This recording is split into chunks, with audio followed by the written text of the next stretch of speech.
Welcome to Bear Archery's Hunting 101. Spring bear season is upon us. My favorite time of the year. I love spring bear hunting. It's kind of the first time, that finally get to get out of the house from winter, and we get to go out and just, stomp around the mountains and try to kill something. It's my favorite time of the year. I have a couple hunts lined up here in just a couple weeks, Montana and Idaho, and I'm just so excited to get out to the mountains and chase some bears. So I am joined by Jerry Wright, who is the senior design engineer at Alaska Guide Creations. You guys know I have been a massive fan of Alaska Guide Creation bino harnesses for a long time. If I'm outside, there's one on my chest. But just about a year ago, Alaska Guide Creations released the Kobuck, which is their pack. I was so incredibly excited to try it because I've never had anything from them that was not super high quality. So I finally started throwing some weight in it and going on some hikes, and I've just been very impressed. So me and Jerry start by doing kind of a pack dump. What are some things we really focus on for spring bear? What's the gear that goes into our pack for spring bear? Kind of talk a little bit about, gear that you can skimp on and gear that you absolutely need to invest in good gear. We also talk about how to go about selecting a pack, size, frame, all of that. If you're looking at a pack, how do you know it's a good one? How to fit that pack, how to get it, loaded up, and how to use it this fall. So guys, this fall and this spring, I should say, I'm sorry. But guys, it's a really informative episode. Jerry walks us through how to fit that pack and how to get it to ride comfortably. So if you're listening to this, I would highly encourage you to jump over to YouTube or to Carbon TV so you can watch Jerry talk about how to get that pack to fit correctly. Guys, this episode, as always, is brought to you by our good friends over at ScentLock, who just released the Phantom pant in a solid color, which I'm incredibly excited about. That's going to be my go-to pant for this spring bear season. So go check out ScentLock for their entire line of incredible gear. But guys, I hope you enjoy the episode as Jerry dives into how to get a pack that's going to work for you and how to get that pack to fit you well and to be comfortable and to let you go further in the mountains and stay longer in the mountains, ultimately be more successful.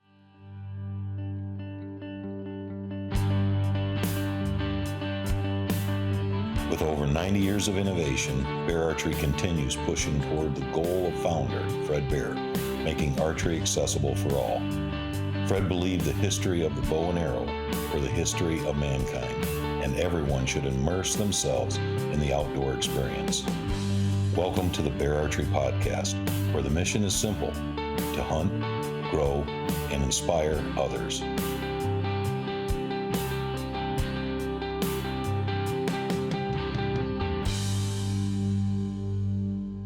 Guys, if you're a traditional archer and you have not checked out Three Rivers Archery, what are you waiting for? Three Rivers Archery is your one-stop shop for all things traditional archery. They have the largest in-stock selection of traditional archery equipment anywhere. Same-day shipping, very, very, very knowledgeable. Listen, I use Three Rivers all the time. If I've got a question on tuning, if I've got a question on broadheads, if I've got a question on brace height or anything like that, I use Three Rivers for everything. They know the products because they use the products. Three Rivers Archery is by far the gold standard when it comes to traditional archery. So guys, if you're just getting into traditional archery, I would encourage you to use Three Rivers as a resource for knowledge and understanding and growing and learning, and as a place to get all those products that you're going to be needing as you take this journey. All right, Jerry, spring bear is upon us. I love spring bear hunting.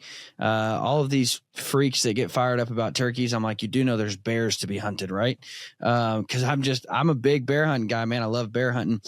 Spring bear hunting is upon us, and so I just kind of wanted to dive in, what you and I would pack for spring bear.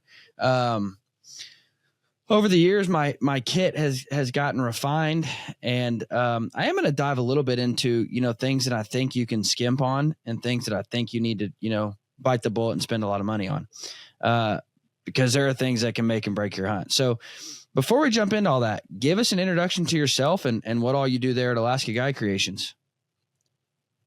Okay. My name's Jerry Wright. I work for Alaska Guide Creations. I've been there for 3 years now.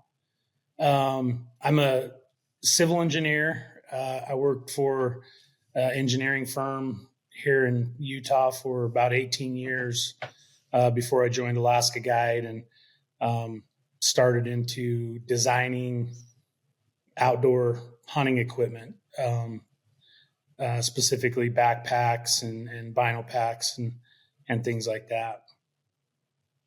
Now, Alaska Guide Creations for a long time has been my favorite pack. I always tell people there's not many things that I always have on me if I'm outdoors, but a bino harness is one of them.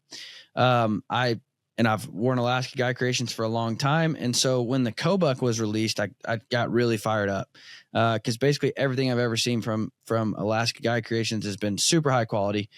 So I knew the pack was going to be no different. And so that kind of got me on this kick not too long ago of just revamping and getting ready for spring bear and what goes in my pack and what's going to, stay out of the pack. And so when you start looking at your kit, when you start building out your kit for spring bear, what's the first things you focus on? Well, for us, it kind of depends on what type of bear hunt we're going on. We have several options here in Utah, depending if you draw a tag or just get an over the counter tag. But we have the ability to, if you draw a tag, you can do set baits. So if we're going to do a bait hunt, most of the time going in and out to the tree stands, we're hauling bait. So we're going to have our pack set up, super, super light, because all that bait, carrying that bait in is pretty heavy. If we're doing, if I'm doing a spot and stock hunt, that's going to be quite a bit different. And kind of depends too, if it's rifle or archery, typically archery, what kind of stuff you're going to be carrying too. And spring's always fun here in Utah because you never know what you're going to get for the weather. Yeah. So just for argument's sake, let's look at spring bear, spot and stalk, archery. That's, I would think most people that's listening, that's probably what they're going to tackle first, or that's probably what they're tackling this year. So spring bear, spot and stalk in the backcountry, we can look at 3-4 days at a time, maybe. But as you start building out that pack for, a 3 to 4 day spring bear backcountry hunt, what's the primary pieces that like you can't live without, you have to put in first? They're your focus. If we're going 3 or 4 days, we're packing in somewhere, obviously I'm going to have a tent, sleeping bag. I'm going to have some kind of cook stove. And then, whatever, freeze dried meals I'm going to carry. I bring, a rain fly for my backpack. I bring a tarp for, when we harvest, to keep meat and stuff clean. My knives. I usually don't, if I'm going deep overnight, I usually don't bring my spotting scope. I usually run I run 1556 Swaros. So I'll bring those on a tripod. And then my bow, first aid kit, kill kit, rain gear, always rain gear. Oh yeah. So yeah, that's about it.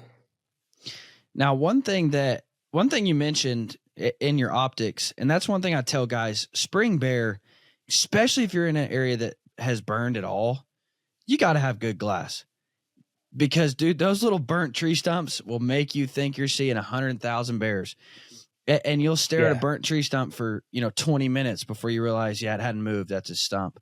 And so optics are something that and also a lot of guys don't get when you're sitting for hours behind the glass, a good set of glass can make or break you. Because if you're looking through crappy optics, your head starts hurting, your eyes are hurting.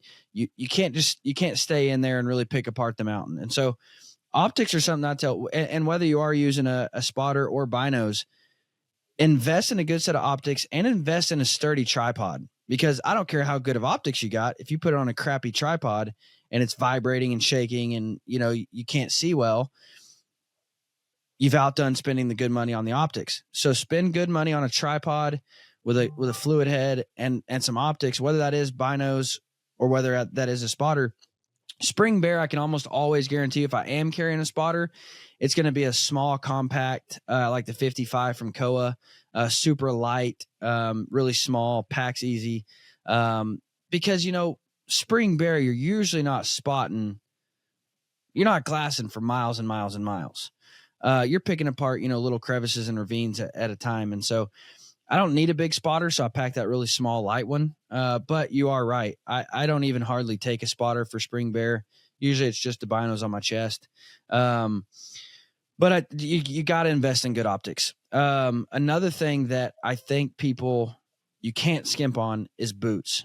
Man, you have to buy a good pair of boots. A good pair of boots and a good pair of packs. A good pair of boots and a good pack, and you can get away with murder. You can get away with a lot of different things if you invest in a good pair of boots and a good pack. There are things I skimp on, and I pull it out, and people are like, "That's what you're using?" And I'm like, "Yeah, it's not that important to me." But my back doesn't hurt, my shoulders don't hurt, my hips don't hurt, my knees don't hurt, my ankles don't hurt, because I've invested in a good pack and a good pair of boots. And so those are the three things that I really tell people. I get that question a lot. What should I upgrade first, or what should I invest in first? First, I would say boots. Second, I would say pack. Third, I would say optics, and that'll make your hunt so much more enjoyable. Now, what all goes into your sleep system? That's something that a lot of guys, that are new to kind of the Western game and packing in. A lot of guys have questions on a sleep system. So, what all goes into your sleep system? So my sleep, I have just a little, it's a 2-person tent, super lightweight. And I have a sleep pad, has a built-in pump that you squeeze it and it pumps up. And then, like a 0-degree sleeping bag, mummy bag. And that's really about it. Trying to be as light as I can. Yeah. No, I agree, because, a lot of times Spring Bear, it's getting hot. I mean, you don't want to be packing a super heavy pack around. You want to be able to run and gun pretty quick. So stay light. Man, I'll be honest. I skimp on tents and sleeping systems. But again, I don't sleep real cold. So I can get away with that. If it gets down to 30, even 25, I don't get real cold real easy when I sleep. And so I can get away with a lesser of a bag and a lesser of a tent. But man, I just really tell folks, you got to focus on your feet, prioritize your feet and your pack. Because man, I remember the first Western hunt I went on, I had a little dinky, like it was almost like tent stakes for the frame. And I thought, well, I got a frame pack, but it was like little tent stakes, and dude, I was miserable. And I skimped on boots, and I'm like, no, I got a good pair of boots. I went to Cabela's, and I got a good pair of boots. They were normally $120, but I got them on sale for $100. It's a good pair of boots. And my feet were miserable. My shoulders were destroyed because of this cheap, crappy pack. My lower back hurt. It was miserable. And I just told myself, okay, I'm upgrading my boots and I'm upgrading my pack. And those are the first things I upgraded. And, I always tell people that's usually the first thing that I would upgrade. So how do you even go about it? And this is a question, what is big enough? What's too big? What size pack should I get? How do I know, looking at a pack, if it's a good pack or not? How do I know what I need? How do I know if it fits me well? So how do you go about telling somebody to select a pack?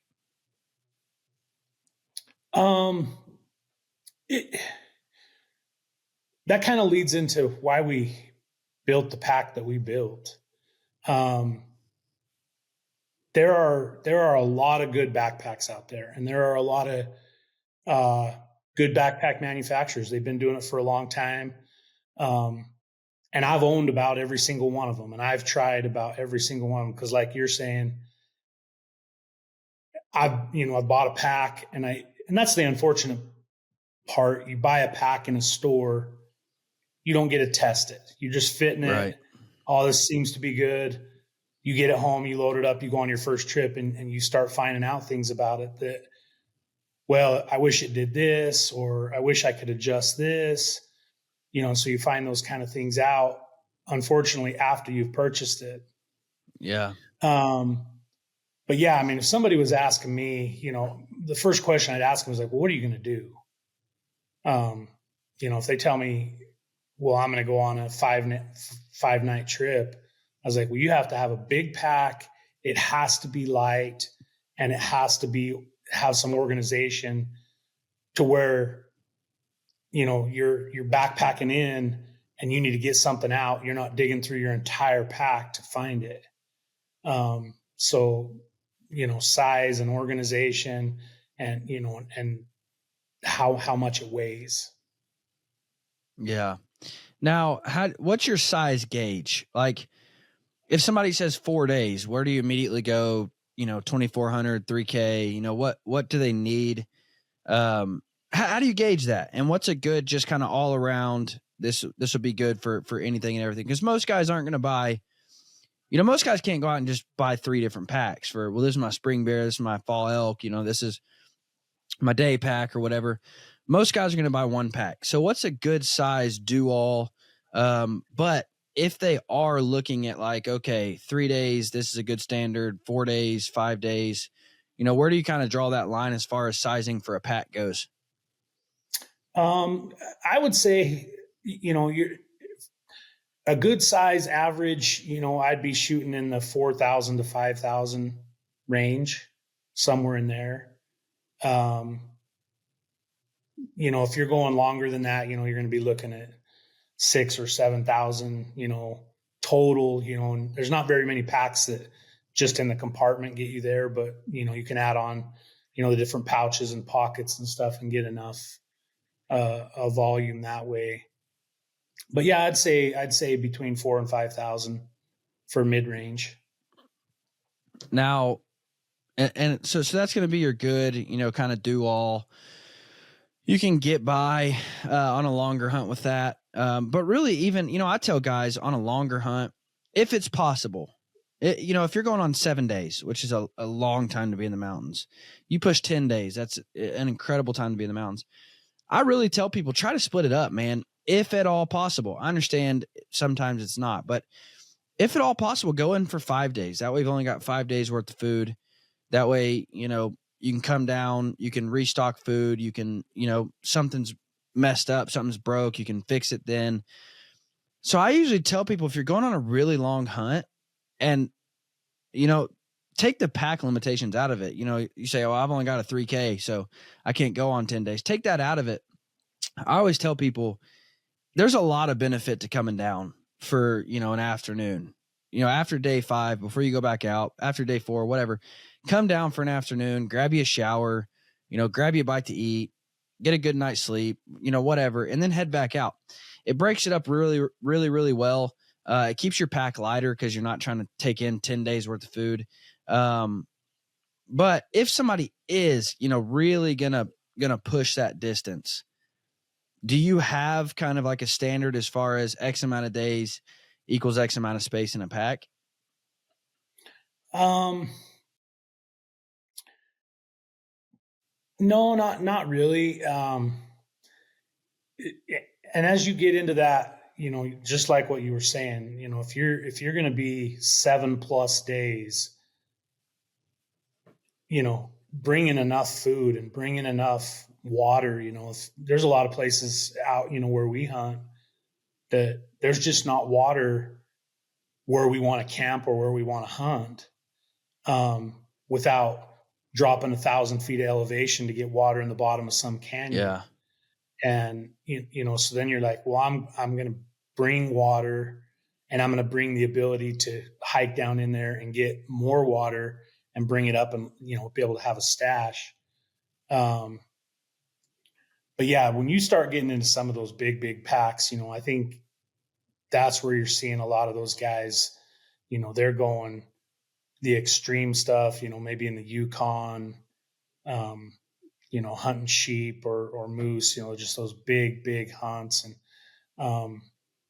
those are really difficult. And I don't think there's um, how many days to inches that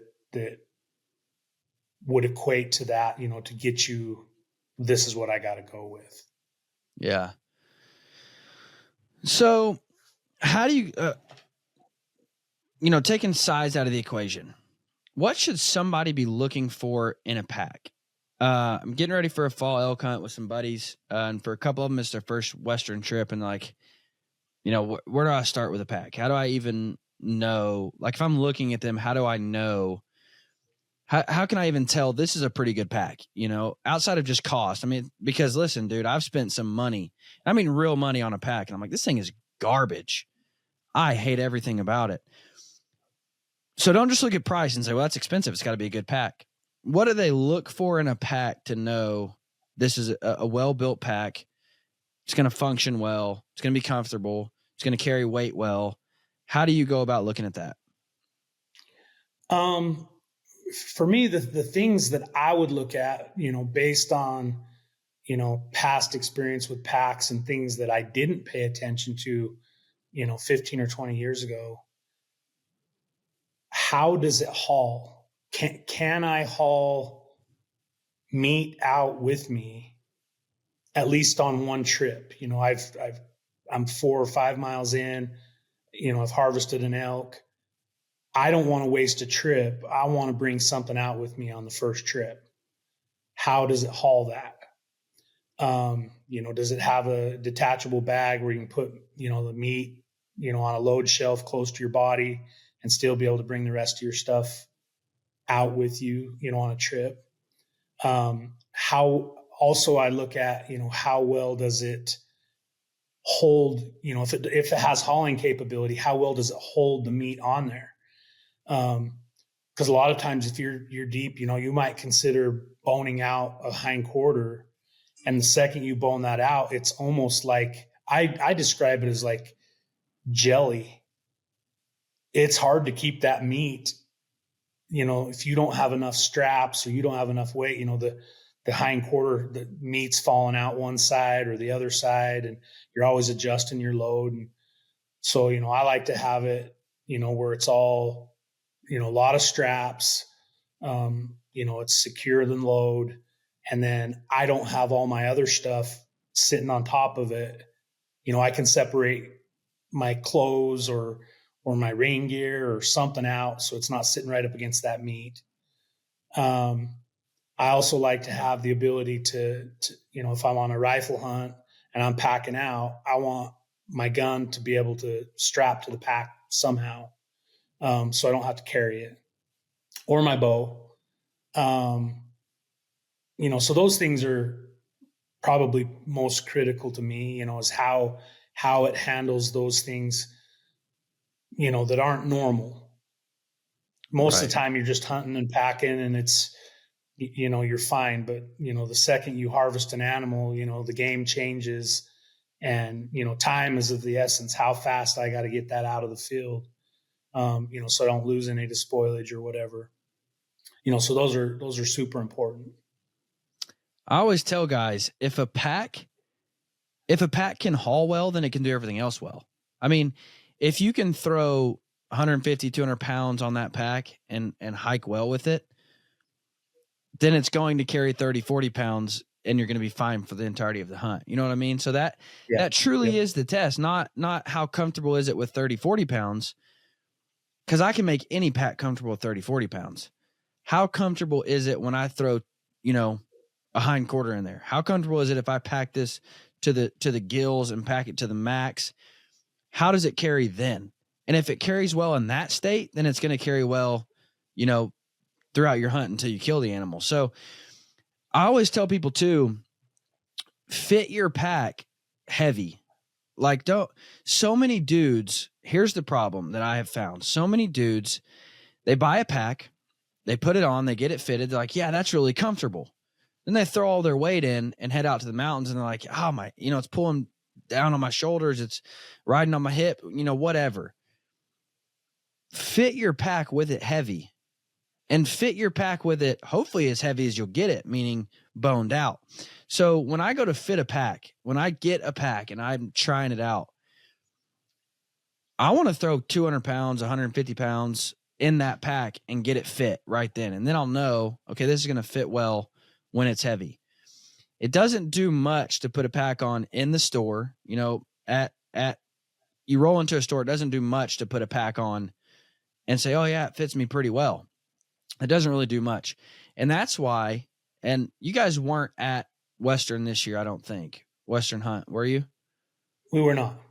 But that right there, Western Hunt or, any of those other shows, you can go on, but a lot of those pack manufacturers will let you try. They have them weighted there, and so that's a really good place to go try on packs. And you can go buy, all the different booths that make these packs, and they're going to have them weighted. You can try them on with the weight, and you can tell how is this going to carry, when I pack it out. So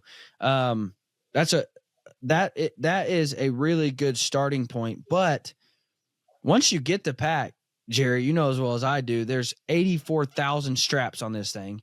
There's 84 different ways to pull it and load it and strap it down. How does somebody go about, and I don't know if you have a pack to demonstrate, I don't know how you want to do it, but how does somebody go about getting that pack to fit well? I actually do have a pack here. This is my pack. This is what I've been running, this spring, shed hunting and whatever. And, with our packs, we built them we have a lot of different adjustments. The shoulder straps can be adjusted up and down. They're attached with Velcro and a couple of straps. You just unloosen those straps, pop that Velcro, and you can run this up and down. The first thing I tell people is, you want the bottom of your harness to be about the height of your nipple, maybe just a hair lower. And so I always make sure that's the first adjustment I make is on the shoulder straps to get that adjusted about that height. And then the belt, our belt is adjustable behind the lumbar pad. So you can pull the lumbar pad down and you can run this belt in and out to get it right where you want. If you're a super skinny guy, you don't want your pack touching in the middle. So you can adjust ours in and out. With this. So going back real quick, when you say the harness at your nipple, so that means everything is loose. And when you put that on, you want the cross strap to be right at about nipple height. I have the cross strap. I like to run it just above nipple height, like right across maybe a little higher than my sternum bone. Okay. But I like the bottom of the harness, this part, to be right about nipple height, maybe just a hair lower. And that's you don't with want it to come loose and clear around into your armpit, and you don't want it to be up super high. So I adjust the harness. That's the first adjustment I make to get that right where it needs to be. And then, with it on, I start, how much, do I need to be super tight or be a lot tighter with my waist belt or a lot looser? And then our lumbar pad, there's some adjustment about inch and a half up and down. You can get that right where you want it in the lower part of your back. So that's now when you go to adjust the straps, the height of your actual shoulder straps, where does the load lifter at what angle does the load lifter come down play a role in how high the straps are, if that makes sense? Like you want to adjust your straps and then adjust the height of your load lifter, right? Yeah. When I start making adjustments on the pack, I have my load lifter completely loose because that's the last adjustment I'll make. Yeah. So I'll get everything else adjusted, get the harness, to where it's right on my nipple line, get everything snugged in. And then I'll start pulling on this load lifter, and you'll feel the frame will kind of flex to your back. You don't want it super tight, but when you feel that start to hug a little bit, that's where you want it to be. Now, we have adjustments where you can store the webbing. And if you see this down super tight like that, you probably need to unloosen it and move it out in the further towards your chest so that you have that nice straight line from here down your chest. So you don't want it to look like this, where it's been in, and you don't want it way out either. So you can adjust that to get it just right. You can feel it too when you have it loaded and you've let these off. You've got a pretty good load on. When you start sucking that load lifter, you'll feel the load adjust to that, and that's the idea behind it. It helps you pull that load up closer to your back, and it just sucks it in and makes it a little more comfortable to carry. So how do you know, like, what are some signs that they can look for to know, all right, this is riding good, this is where it needs to be, this is fit well to me? The biggest thing is if it's not adjusted right, and as soon as you start walking, you're going to know. You're going to feel it. You're going to feel almost not necessarily rubbing, but you'll start to get a cramp, or it feels like a cramp, like, that something's not right. And a lot of times you'll look, especially if you have, a buddy with you or something, if your shoulder strap, if you have a huge gap under here, you're probably not adjusted right. And then if you look behind their back and they have a huge gap in the back, same thing. They're probably not adjusted right and just need a little bit of adjustment to get it in the right spot. I always know when, because with any pack, as you're out hiking, as the load settles, things, start to move. I'll start feeling it in my hips. I'm like, man, my hips are hurting. My pack's kind of slid down. And so, you make those adjustments, get it back up where it needs to be, suck it down, and you're good to go again. But yeah, I would say. Going back on the gap thing, do you want any gap between shoulders and straps and your back in the pack? Yeah, I do, especially when I'm not super heavy. I like to have, maybe a finger's thickness just under there. So most of the pack weight is riding on my hips or, around my back, and just have a little bit of a gap right here. Not huge, but just a little gap right there. Yep. Bingo. What about on the back? Do you want any kind of space behind you? The only place, I'm usually touching firm all right through here, through my shoulder, my shoulder blades. And then, the way our pack's designed, there will be a gap here right up between your harness and your lumbar pad just for airflow. But yeah, I don't like any big separation in the back, because what I find happens if it separates when you're walking, it wobbles too much. Yeah. So I like it firm up to my back. Now, what are the steps? So after they have it, quote unquote fitted, and they're actually putting it on to go out and hike, what are the steps that you take? Because there's guys that have particular ways when they put their pack on, they want to tighten this down, then that down, then this down, for good reason. So what are the steps you take? They say they throw on, they've got it quote unquote fitted. They put in 40 pounds, 50 pounds. In what order do you tighten things down to make sure that pack is functioning well? I get the pack on with, usually my load lifters. I've let the slack out of the load lifters. And I've also usually let the slack out of the harness. And, when it's heavy, you're 40, 50 pounds, it's kind of hard to get it off the ground. So anyway, I like everything loosened up. I throw the whole pack on, and then I start adjusting the shoulder straps to get it where I want. So I'll grab the pack, kind of pull it up, adjust the shoulder straps, get those where I want. Then I'll hook my belt in, get my belt adjusted, make sure I got my right clearances and everything's good there. And then my last step is I'll suck down on the load lifters to get that load right where I want it. And then I'm good to go.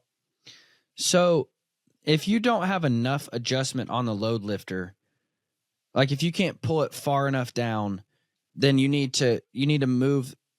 I don't know why it's doing me any good to point. You need to move it down that webbing more towards your chest, right? Correct. Yeah. And I'll tell you this, guys, like, I guess it was last Friday was the first time, and I only had 55 pounds in and I only went 3 miles, but that was the first time that I really, weighted this pack down and went.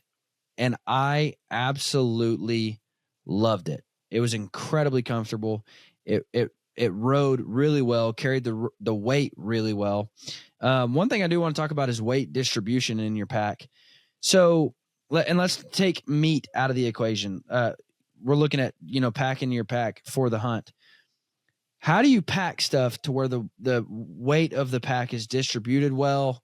Because that's another thing that can just destroy you. I mean, if you put all your jackets up against your back and then, all your heavier, food and spotter, out away from your back, it doesn't really do good if you have a good pack, if you pack it like crap. So how do you go about packing your pack to make sure the weight is distributed well, it's going to carry comfortably, and everything's going to work out good? Yeah, exactly what you said. I look at the stuff that I have, what I'm taking, and I start with the heaviest items, and I want those as close to my back as I can get them. Yeah. Keeping in mind, some of those items, if I'm running a spotter, I want my spotter accessible, so I don't want it deep in my pack. So I'll have it, in one side pocket or the other side pocket, or, we have some accessories, spotting scope pockets that you can attach, and that's where I'll put my spotter. But I want it as close to my back as possible. And something that, I've hiked with a few guys, that a sleeping bag doesn't seem like much, but I've seen guys, the last thing they put on is their sleeping bag, and it'll be way out on the pack, and it'll wear them out. I mean, it's, just a few pounds, but having it away from your body, getting that, kind of like a big lever arm, you just, that weight will wear you out. So I like to put my sleeping bag in close, sometimes tucked underneath the bottom or sit up on top, but I want it close to my back. Yeah. So yeah, the heaviest items close, and then lighter stuff moving out. Now, I don't mean to go backwards, but I do have a question. Is there you see some guys and the weight, like the height of their pack is like up behind their head. Or, you can just see it. Like I had a pack one time and it rode so high that I could just lay my head back on it. It's almost comfortable, but is there a way to like, know, man, that pack is just way too high? Or is it more of the way the pack is designed and there's more frame up top than there is down low? I mean, do you look for something like that, especially in the Cobuck? I mean, do you look for, man, that, that's way up behind the back of their head, they have it way too high? Because the reason I thought about that is the sleeping bag. Whether you're going to go top or bottom for me, it depends on how much further the pack sits below me or above me of where my bag's going to go. Yeah. And I've seen kind of the same thing. I mean, there's some packs out there that really have, some really tall, especially like backpacking style, not necessarily hunting backpacks, but the guys you run into on the trail that aren't hunting, that are backpacking into the wilderness to stay, they have those great big aluminum frame packs. And I'm not super familiar with those. I've never really ran any of those, but the one thing that I've ran into that I absolutely hate is if I've got something up on the top of my pack and I'm hiking in, especially if you're doing a lot of elevation, I like to look up and you can't look up. Yeah. You go to tip your head back and your back of your head hits it and you're like, I can't see. Yeah. So that's when I know I've got something too high or, in the way. And if you can't do that with your head, man, your net gets wore out. Yeah, absolutely. No, I again, I didn't mean to retract and go backwards, but I was just curious. So once you go to pack the meat on, if you've looked at a Kobuck before, you fold the pack down, the whole pack comes off and there's a shelf. I don't know what you would call that, a shelf between the pack and the frame, and your meat can sit in there, and then you fold the pack back over. How do you go about adjusting the height of where that meat rides, and how do you know that, how do you get it to where that meat's going to ride comfortably on the pack out? Yeah, and I have just a loose bag here. And this is the load shelf that you're referring to here. Yeah. When I adjust it, I pull everything, unloosen all the straps, pull it away from the frame, and it depends on how big. If I'm taking 1/4, say elk hind quarter, I know that elk hind quarter, is maybe 8 or 10 inches thick. That's about how much I want the load shelf to stick out, and so I'll pull it out to get to that point. And then with it laying down, I just set it right on the frame and then pull it up. Because what you don't want is when you're loaded, you get all this slack down low. Yes. And then that bottom of that quarter ends up down below your butt. It's pulling you back. And it's super uncomfortable. Yeah, it's real bad. So yeah, like on an elk hind quarter, I might pull this out maybe 4 inches of room. And it also depends on how much stuff I have in my bag. And that's kind of one of the good things too. I did it a few times this year where I didn't even pull away my load shelf. I just put the quarter right in my bag. We weren't super far from the truck.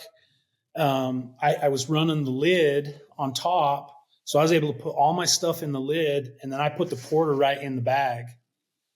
And that worked out really well too. The bags are big enough. This is a 4200, and you can kind of see just how big that is. And the 4200, just to go back and recap, sizing and what to choose. I looked at my upcoming hunts and what I want out of a pack, and I went with a 42. That can get me, it's not super big and baggy. I can run just a couple things in it and go out and just spend all day or whatever. But it's also big enough that I can get 3 or 4 days out of it. So I went with the 42 with a lid. What does 42 with a lid get you in actual size? I'd have to go back and look exactly the numbers, but I think you'd probably be right around 5,000 cubic inches, maybe a little more than 5,000. That's what I thought. With the lid and the bag. Yeah. Yeah. So what's the benefit in, all right, and maybe there isn't a benefit, but we're going to go down this road. What's the benefit of going to 42 with a lid rather than just a 5,000 bag? Organization. Yeah. That if you have just the bag, you have a whole bunch of storage, but you don't really have any way to organize, if you want to run a knife or you're going to put your lunch or, anything like that. So I like the lid, and I actually, for everything that I have done so far, I'm running the 5700 with a lid. I run a side pocket on the belt on one side, and I usually run my spotting scope pocket on the other side. So if you I don't just got have my a crap spotter, I ton of usually put storage. and if I don't have my spotter, I usually put my tripod in that pocket. So yeah, I have a ton of storage, but this one's what I've been running shed hunting, and this is the 5700 with the lid. And I've been running it for everything, and you can just compress it down.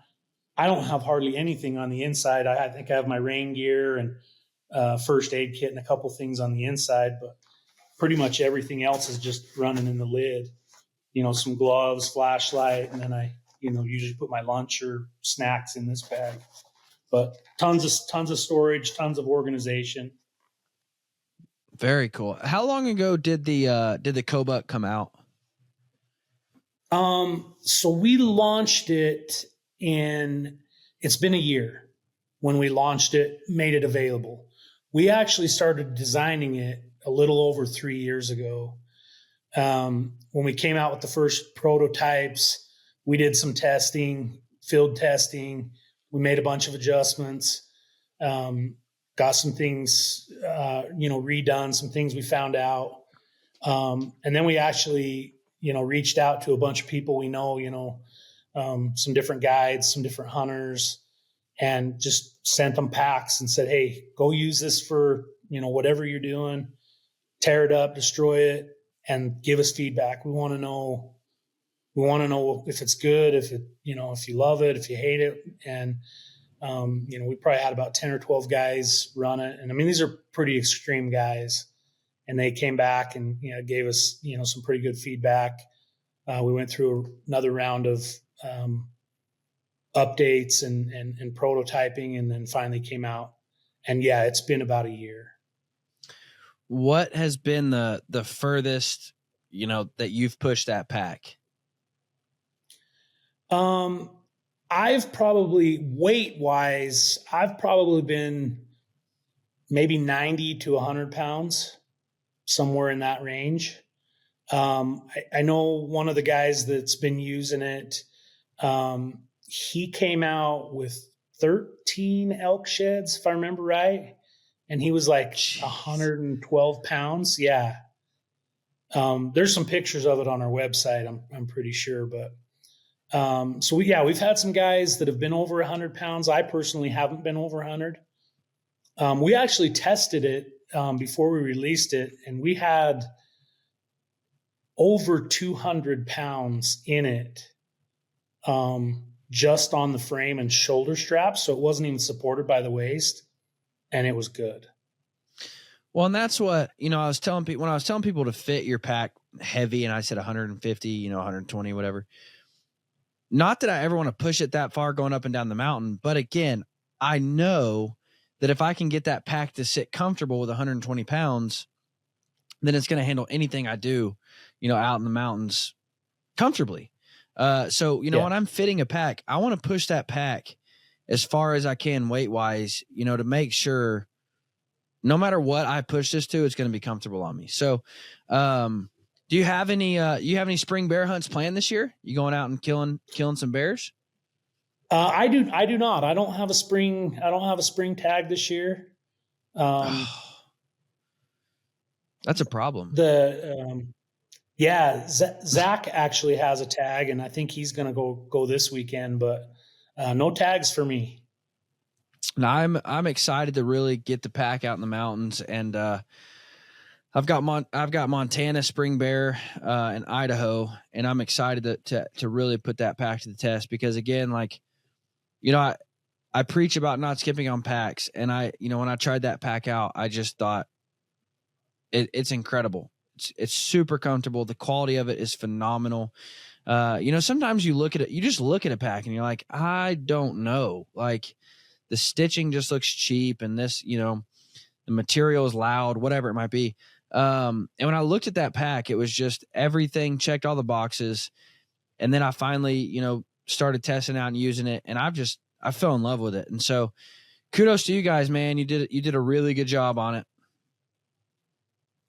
Thanks. Yeah. We, when we went into the project, we knew what we didn't want to do was put something out there that was subpar, and that wasn't, going to represent our brand and who we are and, what we do. And, so we went to great lengths to make sure that it was good. And, we wanted a pack, that was my biggest thing going into the project was there's a lot of backpacks out there, and I don't want to just make a backpack to make a backpack to say we have one. I want to make something that I can use and that I'm going to stand behind and know that it's solid. And, you know, when we started making a list, you know, like, okay, what do we want in a backpack? There was 3 of us sitting there that we all hunt in the same area. We hunt the same game. We've been hunting together forever. And we all made a list, and our lists were different of what we wanted in a backpack. Everybody runs it different. So we said, okay, well, if that's the case, let's make a pack that is adjustable for how you want to hunt. You want to run a small pack and a lot of accessories, you can do that. You want to run a big pack and no accessories, you can do that. If you want your waist belt on the right or your pocket on the right versus the left, you can do that.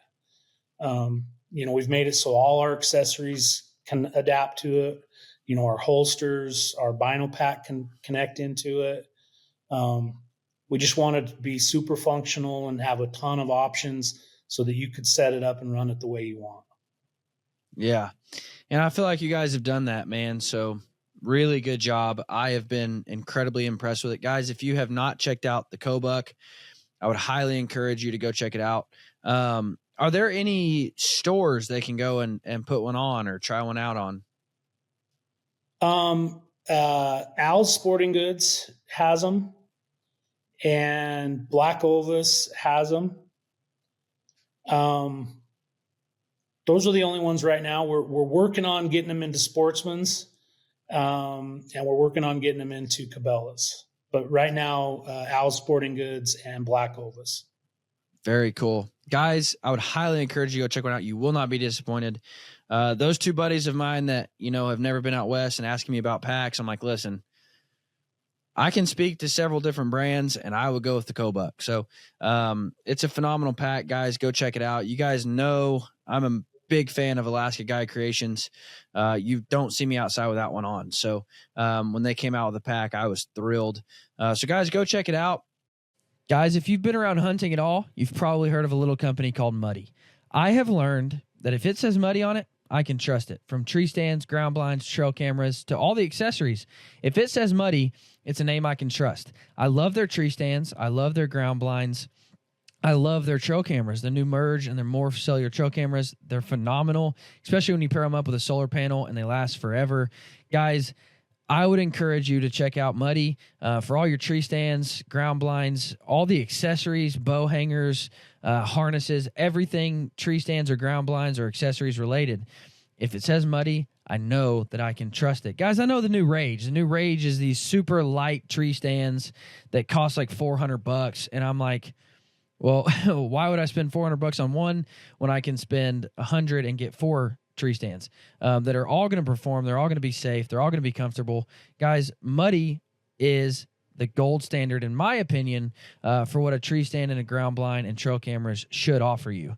So, guys, go check them out. They are phenomenal. And I promise you, if you're shopping at a Dick's, Academy, Bass Pro, Cabela's, anywhere, if it says Muddy, I promise you it's a name you can trust. As always, thank you for listening. Y'all have a fantastic week. And if you are going out spring bear hunting, make sure and send me. I would absolutely love to share in your success. I would absolutely love to see those field photos. So make sure and send me those photos if you get a bear on the ground. And just let me share in that success with you and celebrate with you. So, guys, thank you for listening. Y'all have a fantastic week.